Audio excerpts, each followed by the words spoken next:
Welcome back, Officers of the Republic. Is your Coruscant Underworld Police Chief AP Gaines here, and we are here for episode 2 of How to Fix Your Roster, the series.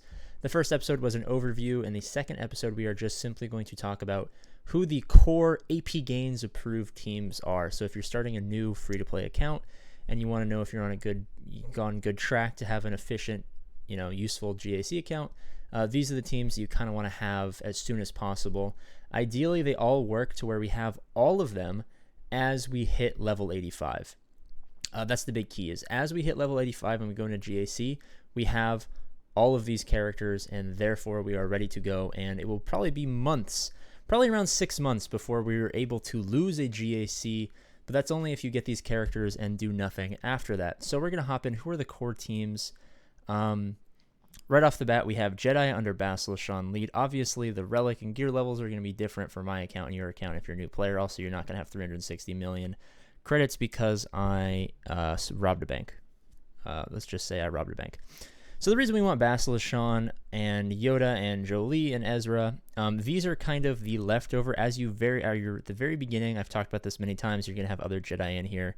You're going to have your Ahsoka, your Anakin, and stuff like that. They're going to be your damage dealers for that very, very important Basileus Shawn team. But as we hit level 85, this is kind of how it's going to shake out.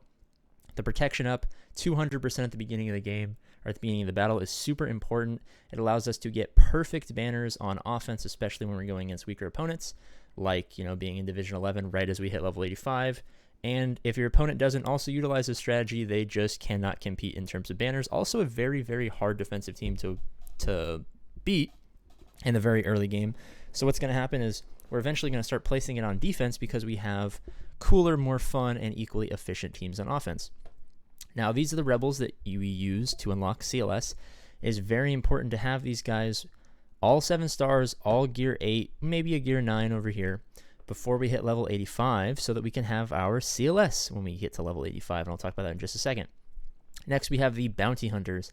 The Bounty Hunters not only are a great faction, especially if you have the Bossk Leadership Zeta, because they recover banners and are very good for offensive efficiency, but also having a strong Jango, ideally gear 11 plus to gear 12 as we hit level 85 or as we approach that.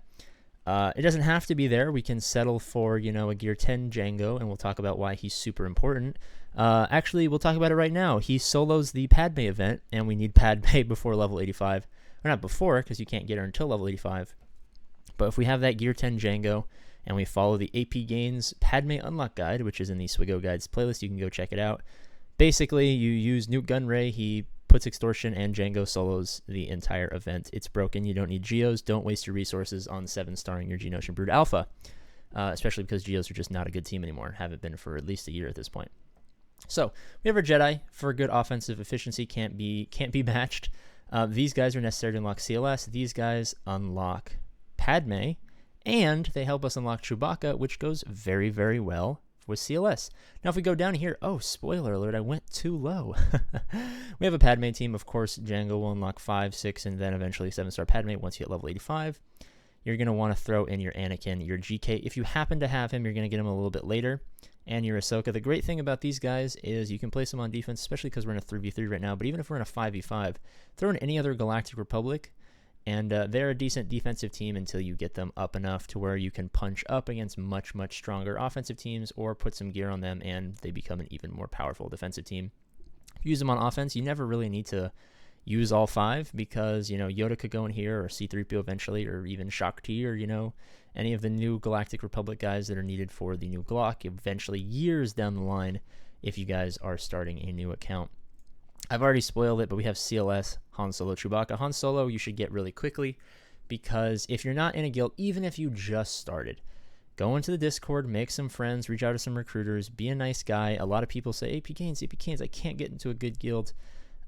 Yes, you can. It's been done hundreds and even thousands of times by members of the 69th Precinct. So if you can't get into a guild that at least, sims the pit raid, the first pit raid, you're just not trying hard enough. Lots of people don't put in that effort, and then they get left behind by people who maybe take an extra couple hours over the course of a week to reach out to some recruiters, make some friends over on my Discord, and you'll have your CLS, your Han Solo, your Chewbacca. Eventually, once you get some Zetas on them, they punch up like crazy. They are going to be your bread and butter on offense.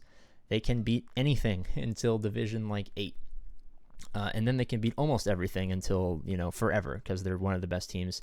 Best defensive non-Galactic Legends team ever once you get the 3PO and Chewie and C-3PO plugged in there. But we don't have to worry about that because this is just as we hit level 85. And then Darth Vader. Darth Vader, you want to get up to relics and have Merciless Massacre at the minimum as soon as humanly possible. Ideally, by the time you hit level 85 and you go on your first GAC, you have a relic Vader. He has Merciless Massacre. He will get max banners. You throw in your CLS for max banners. You throw in your Basilisk on Undersize for max banners. You put these 3 on defense. These are going to be hard to beat. These guys are going to get so high banners that your opponent has no shot, especially because these are the teams they're facing, and these teams take away banners, and you will never lose. Now let's talk about fleets really quickly. I'm not going to pull up fleets because CG won't let us make squads for fleets. Ideally, what we want to do is we want to get a couple of dark side ships up so we can get that 5-star Tarkin, so that we can start getting our Zetas. A lot of people gloss over ships. I frequently gloss over them sometimes as well, unfortunately, because they slip our minds sometimes. But it's important to get up those 3 Geonosian ships, your Houndstooth, and anything else at 5 stars so we can get that Tarkin. And once we have Tarkin, we kind of really want to rush our Ahsoka and our Anakin and our Houndstooth. Those are going to be the 3 most important ships in the very beginning for you. Eventually, if you can get into a guild that does, obviously you want to get into a guild that does dark side Geonosis territory battles at the minimum. It's not the end of the world. Almost every guild does it at this point. There are thousands and thousands and thousands of guilds. You will find someone who just wants active players who are on Discord and are good members of the community. You'll get your negotiator probably around 8 months. If you can weasel your way into someone who at least attempts light side, you're obviously going to be at a huge advantage. You get your 5-star negotiator in about 6 months, but most of you guys aren't going to be able to finesse a good double Geo guild like that. But it's really easy to get into a single Geo guild, and you'll be progressing in that direction. So we want to progress towards our ships for Tarkin so that we can get the Zeta, so we can get the Tarkin, and then we can use Tarkin for the Zeta event. We can farm up some Zetas. Yeah, thank you guys so much for watching. Really quickly, we're trying to get to 69 subscribers by September 1st. If that's something you want to be a part of, please subscribe. If that's not something that you're super interested in, that's totally okay. Hopefully you guys enjoyed the video, and stay tuned for tomorrow and the next day and the next day as we progress. Now we're going to start talking about these individual teams and even teams that are outside of the scope of our first core teams that we need to have at level 85. So thank you so much for watching. I love you, and I will see you later. Little bonus clip, if you guys stayed for the last 15 seconds and you didn't click off during the outro, leave me a comment where the first letter starts with the word "the" and it's a question, and I will heart them and reply to all of them, and we will have a good fun time seeing what kind of cool stuff you guys came up with. And thank you for staying till the very end of the video. I love you, and I'll see you later.